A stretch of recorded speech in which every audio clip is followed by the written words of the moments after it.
Hi, everybody. This is Tommy Lasorda. Listen to the Sandlot, the best thing that could happen to you.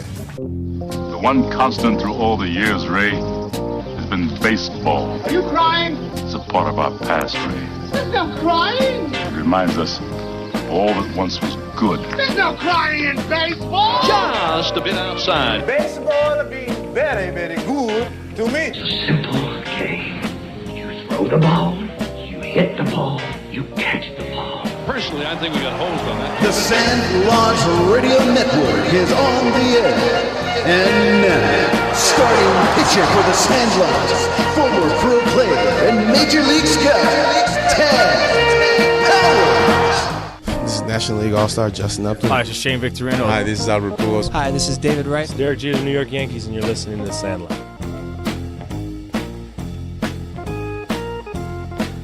Welcome to the Sandlot Radio Network Down Under podcast. The Sandlot, it's where everybody plays. It's a place of our own. It's our field. It's our neighborhood. It's our team. It's our home. I'm your host, Tad Powers. The Sandlot is presented by Terramar Collective and sponsored by the Sandlot Radio Network, Grit Sports Collective, Guzman y Gomez, and Freestyle Pool Sydney. You can tune in to The Sandlot every weekend on Sirius XM Radio MLB Network podcast platform and on YouTube, Spotify, SoundCloud, Pandora, Apple Music, and Simplecast. The last show featured one of the greatest power hitters ever to come out of Australia. He played in his first ABL game at 17 and his last at the age of 44. We had Brendan Kingman. We also had our Sandlot Radio Network resident baseball fanatic and producer Nick Wright to discuss the Dodgers payroll and off-season free agent acquisitions and trades. This week on the Sandlot Radio Network Down Under podcast, we have one of Australian baseball's greats. He's a Baseball Australia Hall of Famer, a silver medalist, a man who played in the major leagues in America, Japan, Korea, and Australia. We have Chris Oxspring. We also have our Sandlot Radio Network resident baseball fanatic and producer, Nick Wright. We're going to give you an update on what's happening in MLB leading into spring training. We also have our Sandlot Radio Network Down Under podcast champion character of the week from our baseball camp at Como Comets, Luke Fazekas. We're going to start you off with the Sandlot Radio Network resident baseball fanatic and producer, Nick Wright, to discuss MLB. Nick, let's talk about the WBC and what that means to the countries that are in it and the players that get to represent their country that are normal. A lot of big league players playing this thing, they break away and go play for the country that they have origin from. It's been 3 years since the epic final of USA-Japan, and I'm really hoping 3 years later we're going to have another one. The official roster lineup will be released next week, but it has been revealed all the players from the MLB that want to play for their respective country. So the 2023 USA roster was great, but this one is about as stacked as you can get. Those are some of the names that it's like a CBS receipt of names here. Infielding, we got Alex Bregman, we got Gunnar Henderson, we got Bobby Witt Jr. Outfield, we got Corbin Carroll, we got Aaron Judge, of course, and we didn't have behind catching. We did not have Cal Rayleigh behind the plate.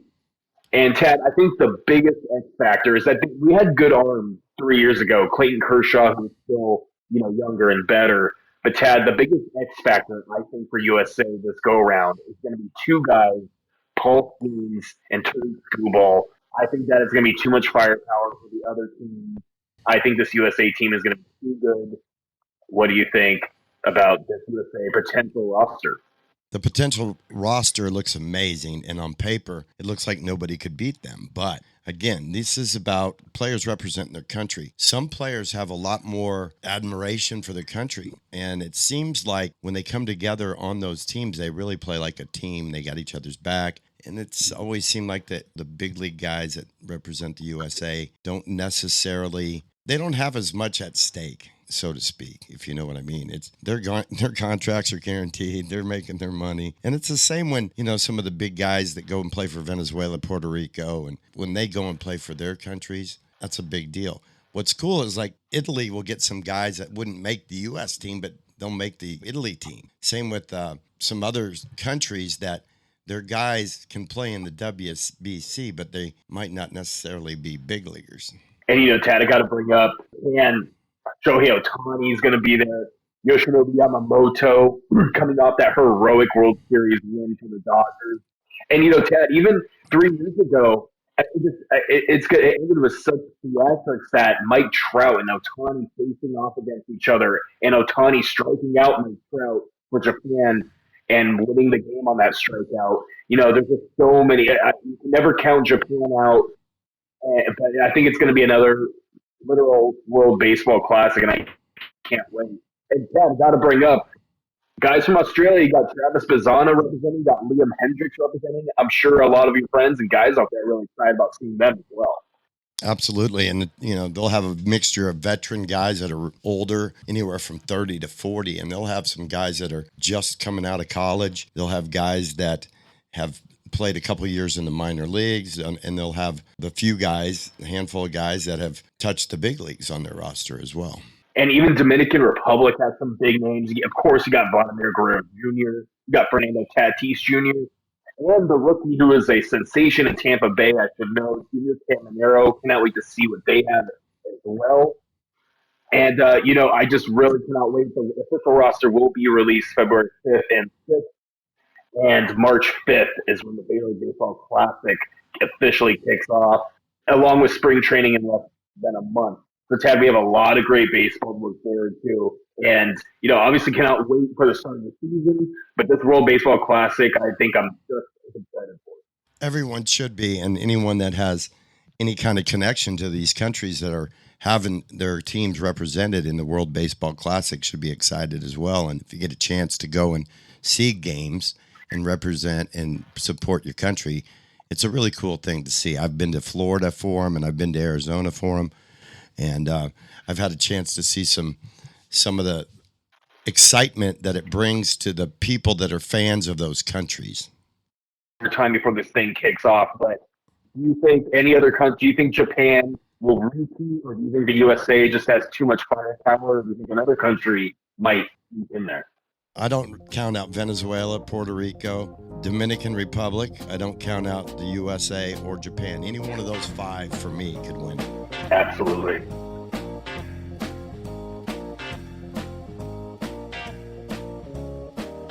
We're with our Sandlot Radio Network Down Under podcast champion character of the week from our last baseball camp, Luke Fazekas. Thanks so much for being a guest on the Sandlot. You're welcome. Thanks for interviewing me. The champion character of the week is a kid that shows that he's super coachable. He's honorable to the last name Fazekas. He has a positive mental attitude. He perseveres through the tough times, and he's a good sportsman. And he'll tend to be a mentor to others. And I've seen you display all those things over the last 5 baseball camps that I've done with you. And I've also seen you improve drastically at running, throwing, fielding, hitting, power hitting, all the athletic movements you've gotten better at. So I've just seen you play the game with joy now. And that's what it's all about for me, is teaching you the right way so you can play the game and have fun. And when you hit that first home run, I know that was fun, wasn't it? Definitely, yeah. Let's talk about why you love this game of baseball and how you got involved in it. So I love baseball because I find it's a fun sport, because you're always involved in the game, especially when you're like a pitcher and a catcher, because you always have the ball, and it's more like you can hit everything, and it's just really fun to actually know how to play the game. Yeah. Have you followed Major League Baseball at all? Is there a team that you like in Major League Baseball? I really like the Sydney Blue Sox and the Toronto Blue Jays. I'm hoping I can play for the Blue Jays when I'm older. And the Blue Jays, they just got to the World Series. Are there any players on that team that you really like? No, I just really like that team. Okay. And what about the Blue Sox? Did you get a chance to meet any of those guys? Are there any Blue Sox players that you like? Again, I just love the teams.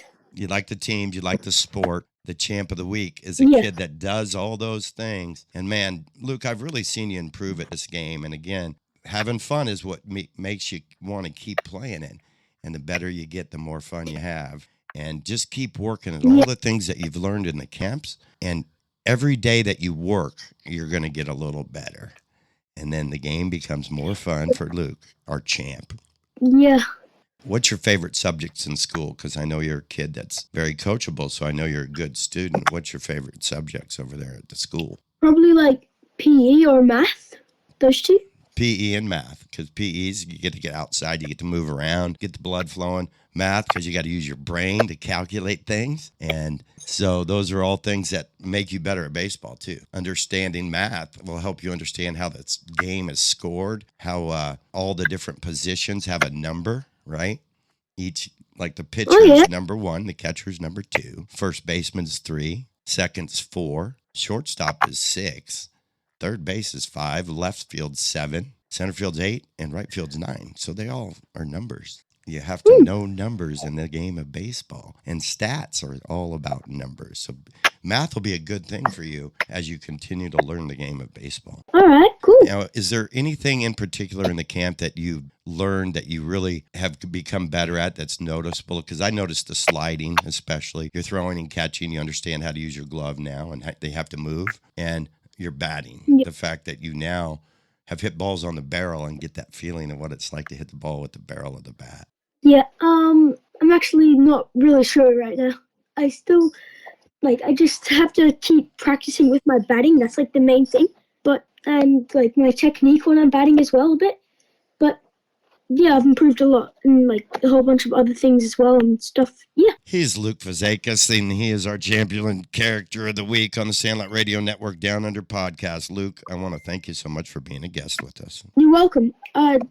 Just thank you for actually inviting me. You bet, buddy. You have a great rest of your day and the rest of your holiday before you go back to school.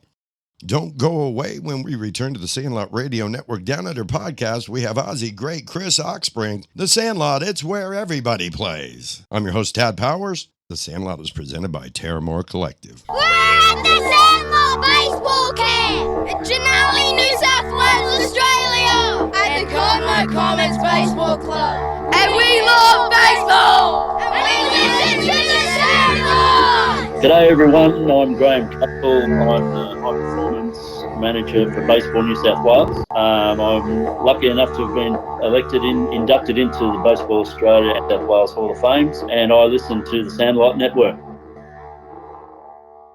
GYG has just reinvented the Caesar with our new Caesar salad, Caesar burrito, and Caesar Cali burrito. And I bet you didn't know that Caesar was created in Tijuana, Mexico over 100 years ago by Caesar Cardini. And now we have made the Caesar uniquely GYG. Crunchy Cos lettuce, free-range grilled chicken, or gourmet Caesar dressing, shredded jack cheese, and GYG's corn chips crushed. GYG Caesar, created in Mexico, reinvented by GYG. Terramore Collective isn't just a brand, it's a tribute. Born from the Southern California coast and inspired by the legacy of a father who helped shape the board riding world literally. Terramore Collective repurposes vintage flannels and rare finds, blending timeless style with surf heritage. Honor the past, wear the story. Find us on Instagram at Terramore Collective. When it comes to building your dream pool, experience matters. For 33 years, Freestyle Pools Sydney has delivered quality pools that stand the test of time. Brothers Rob and Ben personally manage every job from start to finish, working closely with skilled, reliable tradies who take pride in their work. With regular industry award-winning builds, the quality of Freestyle Pools truly stands out. Experience, craftsmanship, and service you can trust. Freestyle Pools Sydney, built for life.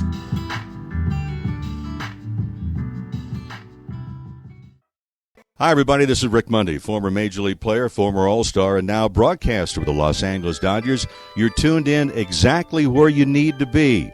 It's Sandlot, and it's baseball.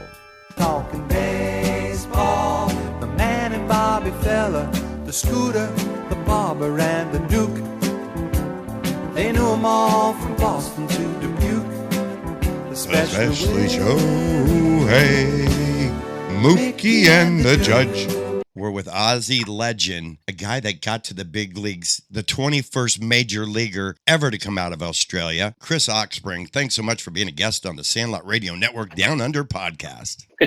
Thanks for having me, Ted. My pleasure to be here. As a young man, a little guy, you decide that you're going to play baseball. Why? There's so many sports here in Australia that are more popular, more appealing. So why did you choose baseball? Family influence. My extended family played fast pitch softball up in Ipswich, which was a very prominent winter sport. So I had an older brother, 9 years older than me, that played fast pitch softball with them in the winter and was looking for something similar to do in the summertime. And, we ran across baseball. I was only a young pup then, I don't know, 2-3 years old at that stage. And yeah, that's where it all started. And, I've tried other sports. I've tried rugby league when I was a kid. I tried cricket, basketball, soccer. None of them held my attention like baseball did. Back in that time period, too, baseball was pretty popular here in Australia at the ABL level. And I'm sure that there was ABL teams, the Bandits and the Cougars up there in Queensland that you got to go see. And there were some players on those teams like the Nielsen's that would be very, very influential in you having an opportunity to play this game at a high level. Definitely. I was lucky enough to be able to bat boy for the Dolphins and the Cougars many times. My brother was affiliated with that team. So through that, be exposed to, Dave Nielsen and Adrian Ma, the Nielsen family, and the extended people through there from like Bob Nielsen, Gary, and all of those guys. So, yeah, I was just blessed to be around, great people and great baseball minds right from day one. Adrian Marr, you mentioned him. He was one of my funnest Australian pitchers to watch as long as I was scouting it. If he was pitching against my team, I didn't like it much. And I saw him at age 40 in the Olympics, in the 2000 Olympics, go out there and deal. And it gave me goosebumps to see him go out there and compete the way he did. And to have a guy like that who was a bulldog being one of the guys that was showing you, that's pretty helpful. Yeah, I worked a lot with him when I was a teenager coming up through the ranks. Like I said, I had exposure to him, through my brother and stuff at the Cougars. So I was lucky enough to spend a lot of time with him and speak to him, about mechanics, pitch types, pitch development and everything like that. So, he was one of my idols along with many other ABL legends. We don't have long enough to go through the list. But yeah, a great guy to talk to, a great guy to be around and just watch how he went about his business each and every day. What about major league teams? Which ones were you following back then? My dad was a White Sox fan for a long time and also an Oakland A's fan. Probably a little bit more Oakland than Chicago, but yeah, did a lot of watching Oakland A's games whenever they were on, or, the MLB game of the week, whatever it was, we would watch it. We would, record it and then rewatch it again and again throughout the week until the next one was on. We weren't blessed with the internet and, daily access to MLB like we are now, but that was who I grew up watching. So, a big fan of Tony La Russa and that whole squad that came through the 90s. How about some of the players, individual players? Because during that time, both the White Sox and the A's had future Hall of Famers on their teams. Yeah. I was a bit young to kind of go back and remember who I was following closely out of those organizations. But obviously the likes of Nolan Ryan is somebody that I watched and listened to what he did in regards to working out, throwing and everything like that. So, yeah. So it's a long time ago. We're talking over 30 years ago when I was a kid. But throughout my years, I've gravitated to watching other guys that I thought I could emulate both mechanically and physically. I'm not the biggest guy in the world, unlike most of the MLB pitchers now who are 6'4", 6'5", and 240 pounds. So I had to try and pick and choose who I could replicate.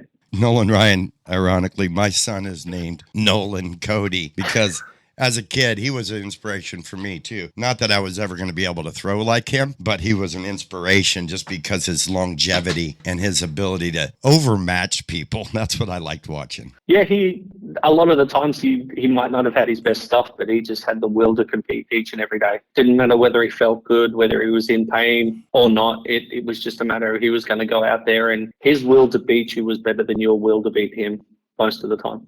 When was the first time you represented Queensland and got to go on one of those trips that the kids go on? They call it the AYC now. It was just the National Championship Series back in the day that I used to scout. What was the first time you went to represent Queensland? And I've talked to a lot of the other Aussies. For a lot of them, it's the first time they really get to travel and see their country is because they made that state team and went on one of those trips. Yep, I can tell you exactly what it was. It was 1990. It was the first year they did an under-14 AYC. It was in Gosford. I had the pleasure of playing against the likes of Willow and Balfour, Brad Thomas, and we could go on and name all of the guys that went on to represent Australia throughout time. But yeah, that was the first time I got to travel with the state team and represent the state. And we were lucky enough to be the first under-14 AYC way back in the day. So you did 14, 16s, and 18s. So you got to do a bunch of these. Correct. Because yep. In the 90s, it was Alice Springs, Perth, Mount Gambier, Melbourne, Geelong, Lismore, out there on the Gold Coast. So you got to go a lot of cool places. I did too. And as an American, getting to go to the spots like Mount Gambier, I know Aussies that haven't been there. Same with Alice Springs. I know a lot of Aussies that haven't been to Alice Springs. I've been there because of baseball, and because of scouting. 100%. You talk about like Mount Gambier and Alice Springs. I remember we flew into Alice Springs and it was an extremely hot day there. Go figure, right? And as we were coming into land, the pilots on the plane telling us, when you deplane, make sure you don't spend too much time on the tarmac because the tarmac is that hot, it'll melt the sole of your shoes. That's a good heads up. One of those years when I was there, and I don't know if it's the same year, but when it was in Alice Springs, it was hot, hot, hot, and then we got rain, and the Todd River flooded for the first time in, I don't know, it was a couple decades maybe, and that meant that there was water rushing off of Ayers Rock, Uluru, right? And so that meant special things were happening, growth was happening that hadn't happened in a long time. So we got to be out there at a really cool time, and for some reason, Mother Nature shared that with us. Yeah, we were blessed. I was there in 92. That was the under 16 AYCs in 92. I think that was the same time that you're speaking about. Yeah. You know, just getting the opportunity to go to these places through baseball, you know, it's just been an amazing experience, both personally, you know, and for my family. My family was lucky enough to travel with me and watch these tournaments and experience these places as well. So, you know, baseball brings a lot more than just the sport, which has been fantastic. It keeps generations of families together is what it does because it's grandpa that's taken. It was my great grandpa that taught me how to read a box score. And I used to sit on his lap and he'd be listening to the White Sox in his ear and watching the Cubs on the other TV. And he'd be explaining what was going on. And then he showed me how to read a box score. So that gave me the interest in understanding the ins and outs of the game. And then, you know, of course, I pass that on to my kid. So generations of families get held together by this sport. And what you just said is exactly that. Your family got to go on these trips with you. It was a family affair. Yeah, and it was good. It was a great talking point, you know, having an older brother who was involved in the game as well, you know, which gravitated to bring my dad into the sport. He was a rugby league player when he was growing up in baseball. So it was like it bound our family together, like talking about the game and watching the game. You know, we lived in Ipswich, but we would travel to the Gold Coast every weekend that they were at home so we could go down there and watch the games. And, you know, like I said, I would bat boy for the team and get to hang out in the dugout and listen to these guys talk. And it was what made me get up every day. Talking about travel, this game has been so good to you that you played in the major leagues in the U.S. You played in the major leagues in your home country in Australia. You played in the major leagues in Japan, and you played in the major leagues in Korea. Not too many people on this planet can say that, Chris. So the travel has been extended way beyond just going to Alice Springs and Mount Gambier. We're talking about countries, continents, and, you know, especially in America, we talked about this off air, in the minor leagues. Just some of the spots you had to go to play in the minor leagues were very obscure because these minor league towns are in not huge cities a lot of times. When you get to AAA and stuff, they are, but when you're in the lower A-ball, AA, you're in some weird spots. And you got to experience that. And we talked about the diversity in every place you go and how much different it is. And you have to make that adjustment because Aussies, you can go pretty much anywhere around Australia and things are similar. Yep. Yeah.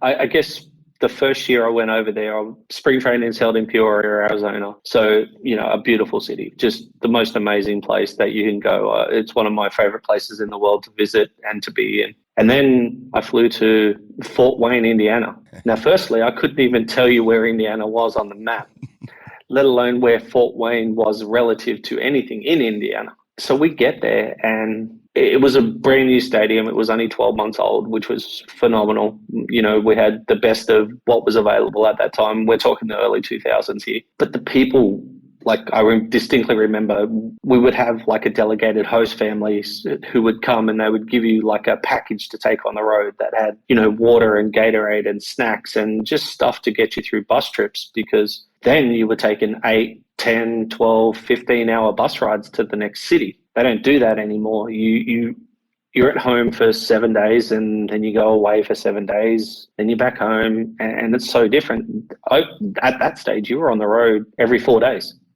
going somewhere different. Yeah, and going to some hotel that wasn't the nicest, you know, let's face it. It wasn't like we were in the 5-star hotels back in those days. A lot of the times you would pull into a town and they would tell you the areas that you could go to and the areas you couldn't go to. And they would have like delegated, you know, taxi services that would make sure that you didn't go to those areas. The teams would, you know, have an agreement with certain travel places to show you where you could and couldn't go. And the off-field experience was just as entertaining as the on-field experience sometimes.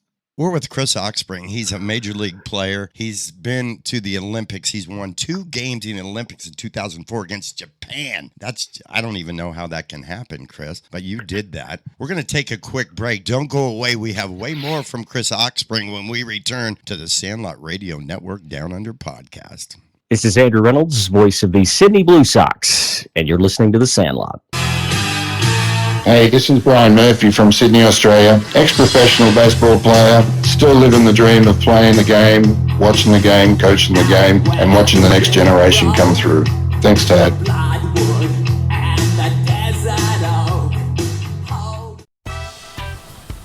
Terramar Collective isn't just a brand, it's a tribute.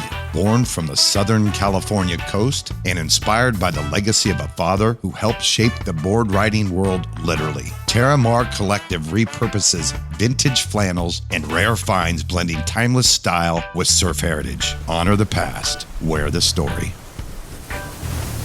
Find us on Instagram at Terramar Collective.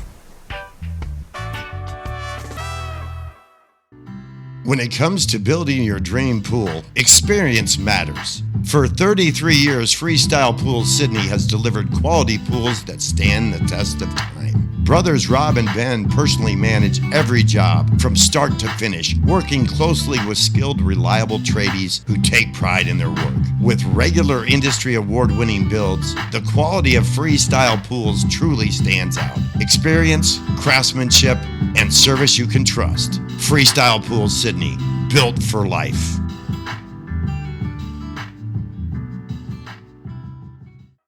GYG has just reinvented the Caesar with our new Caesar salad, Caesar burrito, and Caesar Cali burrito. And I bet you didn't know that Caesar was created in Tijuana, Mexico over 100 years ago by Caesar Cardini. And now we have made the Caesar uniquely GYG.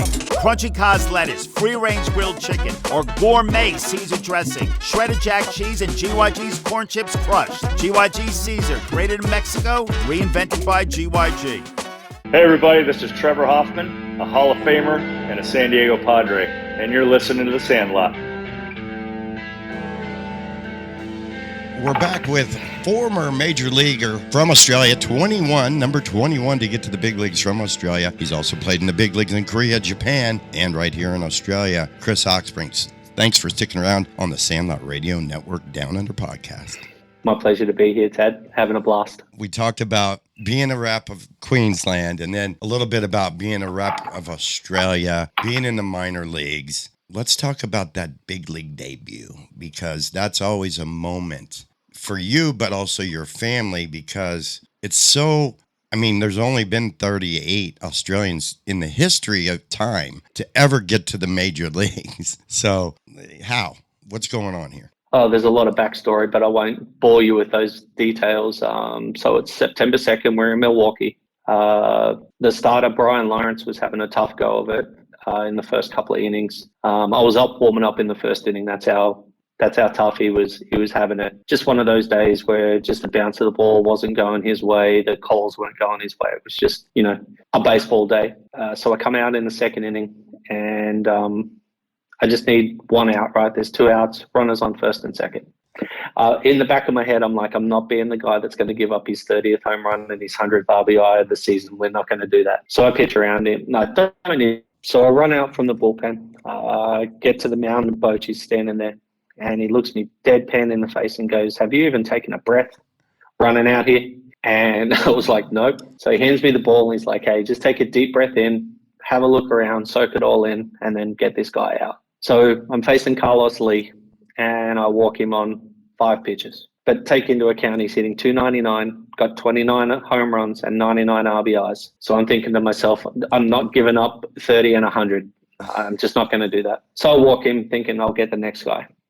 Very first pitch I throw was supposed to be a 2-seam fastball down the way. I threw a 2-seam fastball that was mid-thigh high right down the chute. He hits it for a grand slam. So that was not the way to start your MLB debut. Anyway, long story short, I end up throwing 5 1/3 out of the bullpen, save the bullpen from exposure, and, just had an amazing experience in my debut. But not the way you dream it, but it was. 5 1/3 though out of the pen, that's amazing, and especially getting off to a bad start. Being able to gather yourself and go back out there and get guys out for another 5 innings after you could have been rattled to the point where Bochy had to come back and get you. But you showed that, hey, he left you out there for a reason. And that was a growing as a pitcher. We learn from those mistakes, don't we? 100%. And I was blessed to have a great staff there too. I had some veterans, both from a coaching staff, but also from a playing staff. Had the guys like Jake Peavy, Brian Lawrence, who I mentioned, Adam Eaton was there. But the biggest one for me in the bullpen, in the dugout at that particular stage, was a guy by the name of Woody Williams, who had come over from the Cardinals organization. And he just pulled me aside the moment I got into the dugout. And he's like, hey, man, he's like, you know what? It doesn't always go the way we want it to go. He's like, you just bear down and go back out there and give it everything you got. Don't leave anything behind, And that was what I needed. I needed a veteran just to walk in there and say it was okay. And that totally helped me, relax and everything like that. And, it carried on after the game. Guys pulled me aside and had words with me. Like, the catchers come up to me and told me not to worry about it. It was going to be fine. Ryan Klesko and some of the other veterans came up to me, Mark Loretta, Joe Randa. They were just like, hey, man, it is what it is. Don't stress it. It's just one game. We've got a long month to go before the end of the season to make the playoffs, because we were in a playoff push at that stage, which, it is tough to walk into as a rookie as well. But the biggest one for me that I remember clearly from that whole thing was Hoffman. The next day we came in and I wanted to be at the field early because I wanted to go and get my run-in done and my workout done, because I knew I was off for the next 3 days from throwing close to 100 pitches. And I thought I was going to be there first. I got to the field about 12 o'clock. He's there already. And Hoffy's there. He's sweating bullets. He's already in the gym. And he's like, hey, man, he's like, can you go second? I was like, sure. So we went into the coach's office and he siphoned through some stuff and he pulled out the bullpen card from the previous day, which, as you may or may not know, the bullpen card would show you like the previous 3-4 days, sometimes up to a week, about who had thrown how many innings, how many pitches, whether they'd thrown back-to-back days, blah, blah, blah. And he showed me the bullpen card from before we got there on September 1st. And basically the whole bullpen had thrown 3-4 times in the last 7 days. And he goes, have a look at yesterday. He's like, how many guys had to throw yesterday? And it was just me out of the bullpen. I'd given the rest of the bullpen the day off. Another rookie threw the bottom of the 8th or whatever it was, the last inning that was needed to be done. He's like, you've just saved our bullpen for the rest of the road trip. Because we were going from Milwaukee, I think we went to LA after that, or Colorado maybe? No, it was Colorado. We flew from Milwaukee to Colorado. He's like, we've got our whole bullpen fully rested. He's like, yes, yesterday didn't go the way you wanted to. Yes, you're upset. That's fine. We get it. But you saved our bullpen. I think we won 5 out of the next 7 games because our bullpen come in and just, was lights out. And that meant a lot to me. Coming from him, a guy that's got over 600 saves and has been a guest on the Sandlot. I got a lot of respect for Mr. Hoffman. Hell's bells. Yep. He's one of the greatest teammates I've ever been around. He showed me what it was like to be the ultimate professional. No matter what you did that day, the day before, or whatever, how you came to the field the next day and presented the next day was the most important thing I learned from that guy. It was awesome. You mentioned another guy off air, and I had the fortune of spending time with his brother when I was with the Cubs. You mentioned Mike Maddox, and Mike Maddox was a very, very good major league pitcher. His brother probably, for me, the best pitcher ever. True pitcher. Yep. But you had Mr. Maddox as a pitching coach at one point. Wow. Yep. You know, to me, he's the best because he has a brother that was the best pitcher. He was a guy with maybe below average stuff that still got big league hitters out because he was smart. And he is the ultimate pitching coach to me, and you got to spend time with him. Let's talk about that. It was 2007. I was with the Milwaukee Brewers non-roster invitee, and I learned that I knew that he was the pitching coach, and I was just so excited to have the opportunity to work with him and be around him and just listen to his insights and just how he went about both being a pitcher in the big leagues, but also a pitching coach. And it was such an amazing experience. The guy is so knowledgeable, and just talking to him and listening to him tell stories about his brother and what a pain in the backside his brother was and a prankster. But from a baseball perspective, I would listen to him talk, in our pre-bullpen sessions or just at the field, and I was just intrigued and enamored by him. So I would stand beside him in bullpens and listen to the advice he would give certain guys, and I'd just pester him with questions. And it got to the point where, jokingly, he's like, "Can you just go away and leave me alone?" And I was like, "Mate, you don't understand. It's not in Australia. We don't have the opportunity to speak to minds like yours." I'm like, I'm just trying to information gather as much as I can so I can pass it on to the generations that follow. And he was just so calm and cool, but just the best guy to talk to. And some of the conversations and experiences I had with him were just so phenomenal. I can't put them into words sometimes. And it's so cool that now you have a chance to pass that knowledge on to the young kids that you get a chance to work with, and being involved with the Australian national team to the point where in the year 2004, probably the best year for baseball ever for Australia, winning a silver medal. And the fact that you beat Japan, you went 2-0 in that tournament, both wins against Japan, who wins the WBC every time. You beat them twice in the Olympics. Yeah. I can't compute that in my head, how that happened. A lot of scouting. We had such in-depth scouting reports about every single hitter, every single pitcher, and what we were going to do against them throughout the tournament, how we were going to approach them, from who was going to start, who was going to relieve, who was going to face which particular hitter in what situation, and what it was going to take to beat them, basically.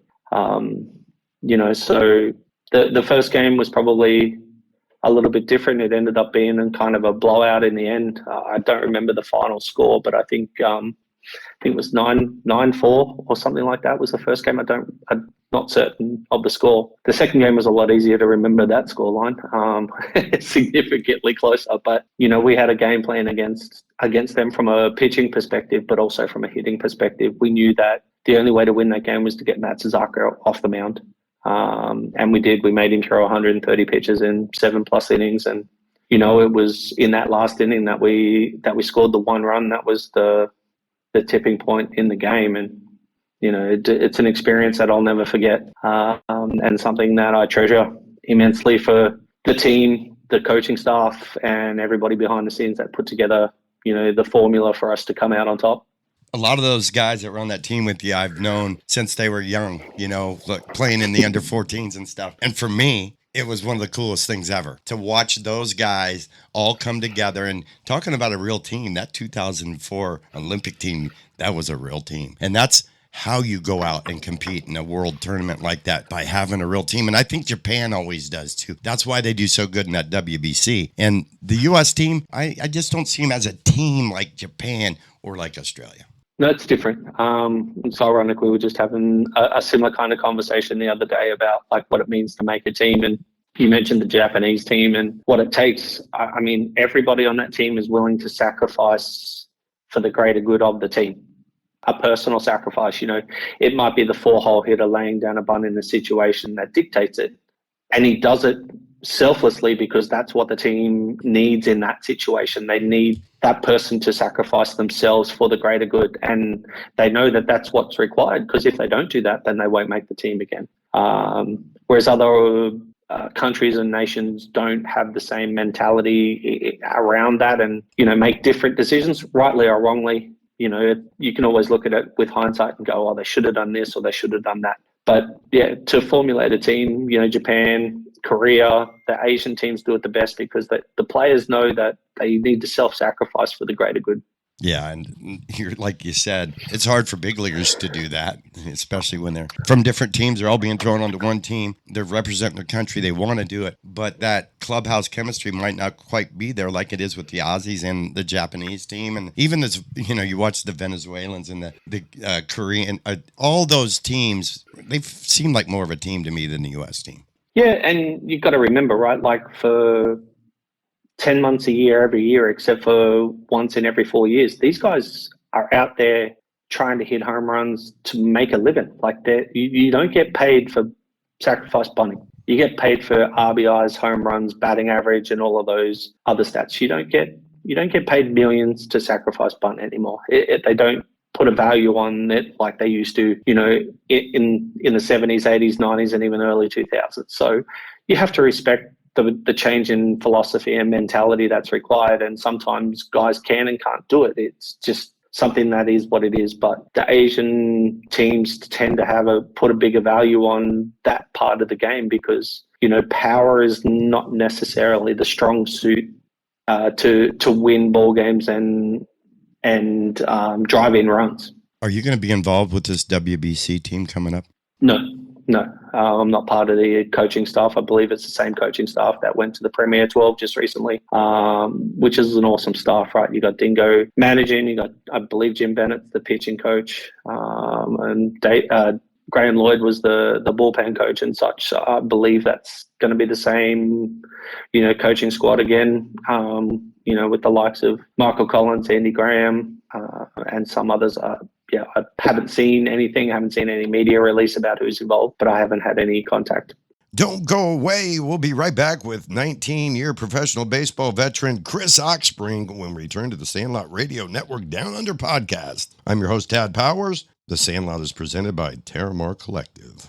My name is Takar Keldnace, and I was drafted by the Boston Black Sox, and I listen to the Sandlot. Find out what it's all about. And that ain't hard. Just me and my own 2 feet. In the heat, I got myself to meet. GYG has just reinvented the Caesar with our new Caesar salad, Caesar burrito, and Caesar Cali burrito. And I bet you didn't know that Caesar was created in Tijuana, Mexico, over 100 years ago by Caesar Cardini. And now we have made the Caesar uniquely GYG. Crunchy Cos lettuce, free-range grilled chicken, or gourmet Caesar dressing, shredded jack cheese, and GYG's corn chips crushed. GYG Caesar, created in Mexico, reinvented by GYG. Terramar Collective isn't just a brand, it's a tribute. Born from the Southern California coast and inspired by the legacy of a father who helped shape the board riding world literally. Terramar Collective repurposes vintage flannels and rare finds, blending timeless style with surf heritage. Honor the past, wear the story. Find us on Instagram at Terramar Collective. When it comes to building your dream pool, experience matters. For 33 years, Freestyle Pools Sydney has delivered quality pools that stand the test of time. Brothers Rob and Ben personally manage every job from start to finish, working closely with skilled, reliable tradies who take pride in their work. With regular industry award-winning builds, the quality of Freestyle Pools truly stands out. Experience, craftsmanship, and service you can trust. Freestyle Pools Sydney, built for life.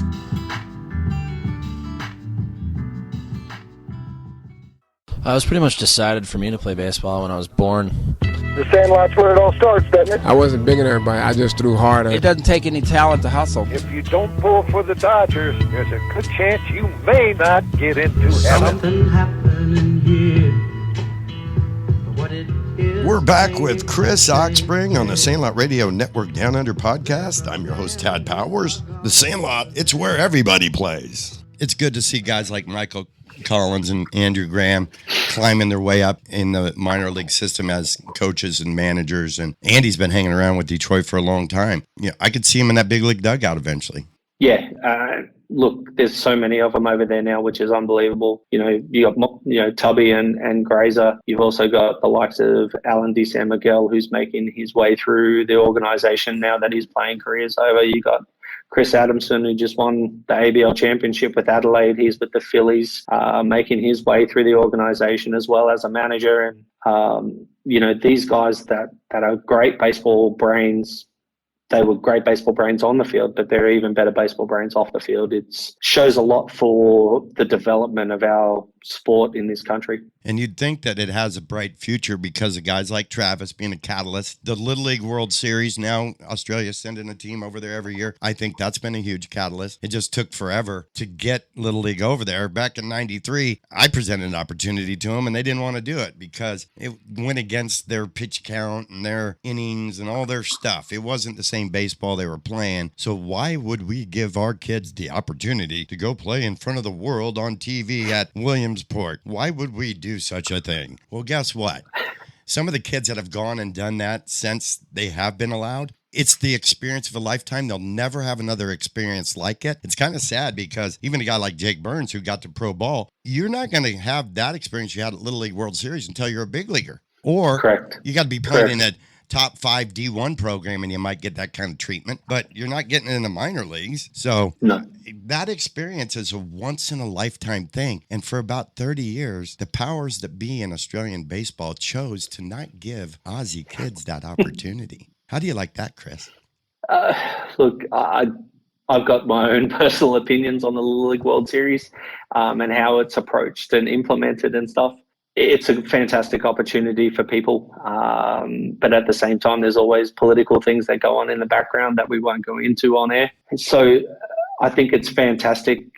Is it a catalyst that the game needs? Most definitely. It's the grassroots level of the sport here is solidified by that.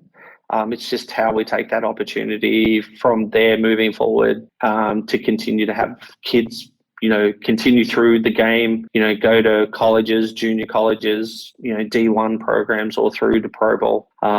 We need to ensure that the kids spend time in the game as long as they want to be involved in the game.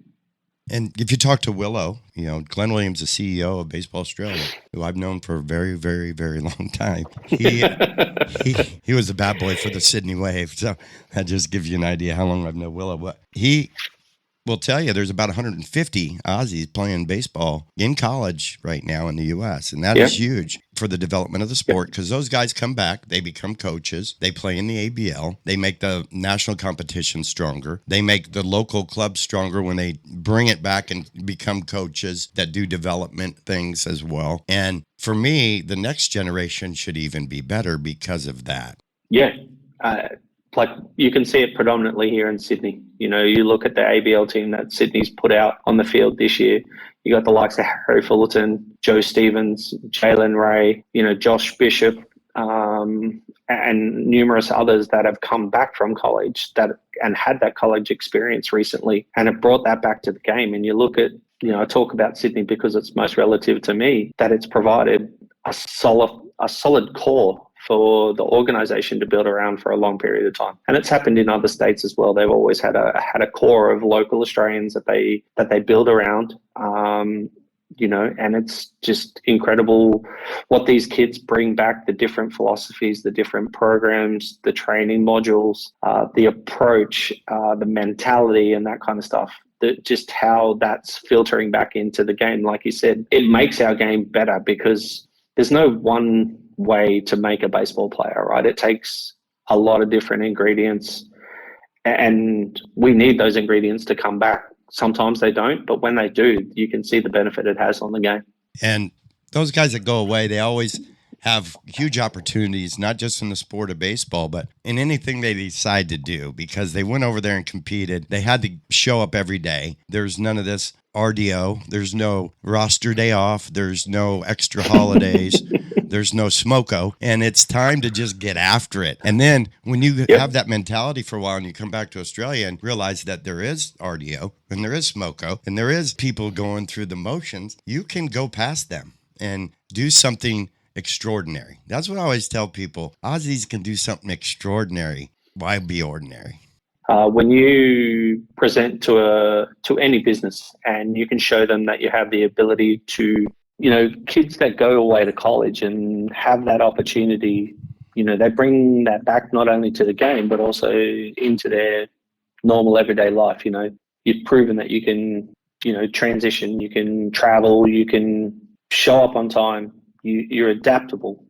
And that's probably just as important as an education or experience and everything like that, because in today's society you don't turn up to the office 5 days a week and do the same things that you used to. You're required to travel, you're required to be independent, you're required to not have somebody there looking over your shoulder micromanaging you every moment of every day, and to put that on your CV to show that you've traveled the world and succeeded, and it doesn't matter at what level, it's a success, and businesses put value in that type of stuff. No doubt about it. And if you have a chance to hire someone like that over somebody that hasn't really showed that they're going the extra mile, you're going to hire that guy that spent that extra time. And like I said before, you were willing to do the work when no one was watching. And then employers know that. I don't have to be looking over this guy's shoulder every minute. He's going to get the job done. So it gives confidence in employers that you're going to be a guy. And I just love that you've done it in so many different places. The big leagues of Australia, the big leagues of Korea, the big leagues of Japan, and the biggest big leagues of all over in the United States. Chris Oxspring, what a career you've had. 19 years as a pro, almost 1,900 professional innings pitched. Who knows how many other? You're probably right there with me in the 4,000 range, where somehow we just kept grinding it and throwing it over the plate and saying, go ahead and hit it. Somebody's going to catch it, because that's what I had to do. I just had to have them make soft contact. That was what I was going for in the end. Just hit it soft and let my guys make a play. Yeah, I wasn't a strikeout guy. My numbers attest to that. I got them, but that wasn't my intention. My intention was to make you swing in one of the first 4 pitches, which was something that Mike Maddox drove into everybody that they pitched against. They wanted a result in 4 or less pitches every inning. Didn't matter if you were a flamethrower or if you were a soft tosser. It didn't matter. They wanted action. So that was always my approach. And that's why I started and threw so many innings every year. And I wanted you to swing the bat. I wasn't going to walk you intentionally. There was no way that was going to happen. You had to beat me. Well, you had a winning record in AAA. You had a winning record in AA. You had a winning record your whole career in Korea, Japan. Your lifetime record is outstanding, to the point where it's like, why didn't Chris get some more of those in the big leagues? The opportunity wasn't, for lack of a better term, it wasn't taken away from me. When I was in the big leagues in 2005, the Padres called me and said they'd been approached by the Hanshin Tigers of the NPB to purchase my contract. Long story short, they highlighted to me that it was probably going to be another year of spending it in AAA, bouncing up and down between AAA and the big leagues, because they had 6 starting pitchers that were under contract the next year. They had 6 bullpen arms that were already under contract. And then there was a bunch of other guys that were in the same situation as I, that were, AAA, big league, replacement type players for that year. So the opportunity was presented to go to Japan, have a guaranteed contract, have guaranteed playing time, and I had to make a decision. And it was a very family-oriented decision. Financially, it was going to be extremely beneficial to me and my family. And so we decided to take the opportunity, and I do not regret one moment from that decision to now. Do not regret doing it. It was one of the most amazing experiences of my life. It taught me a lot about myself and financially set me up That's for the rest of my life. He's been an Olympian. He's won a silver medal. He is a Baseball Australia Hall of Famer. Chris Oxspring, thanks so much for being a guest on the Sandlot Radio Network Down Under podcast. It's been my honor. Oh, my pleasure, Tad. My honor to appreciate the invite. Awesome to talk with you as always. You're an absolute legend. We love you, and thanks a lot. Thanks, mate. Thanks for listening to the Sandlot Radio Network Down Under podcast. I'd like to thank today's guests on the Sandlot. It was our honor to have Australian baseball great Chris Oxspring, plus our Sandlot Radio Network Down Under podcast champion character of the week, Luke Fazekas from the Bonnet Bay Beavers. I'd also like to thank our Sandlot Radio Network resident baseball fanatic and producer, Nick Wright, for giving us an update on what to expect in the upcoming MLB season. Remember, you can listen to the latest Sandlot Radio Network Down Under podcast every weekend on the SiriusXM Radio MLB Network podcast platform and on YouTube, Spotify, SoundCloud, Pandora, Apple Music, and Simplecast. Please explore the Sandlot Radio Network Facebook and Instagram pages for video content with the Major League players.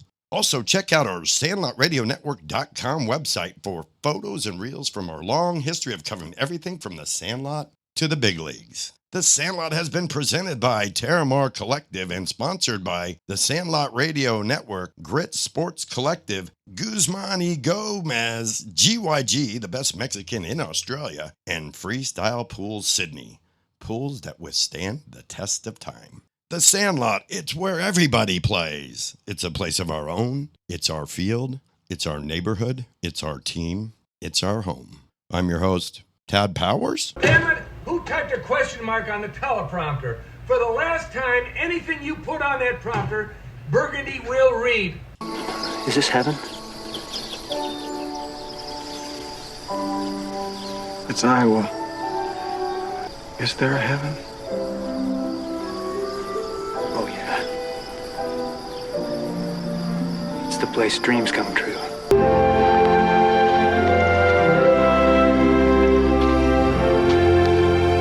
Hey, Dad? You want to have a catch? I'd like that.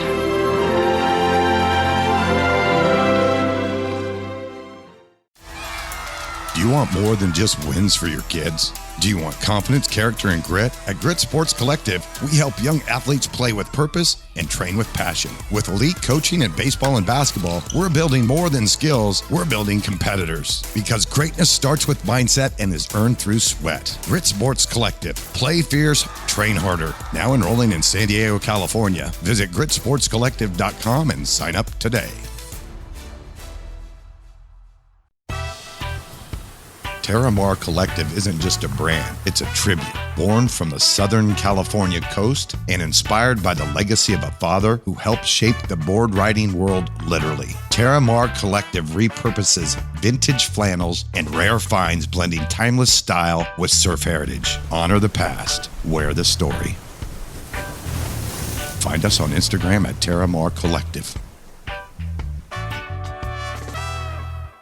GYG has just reinvented the Caesar with our new Caesar salad, Caesar burrito, and Caesar Cali burrito. And I bet you didn't know that Caesar was created in Tijuana, Mexico over 100 years ago by Caesar Cardini. And now we have made the Caesar uniquely GYG.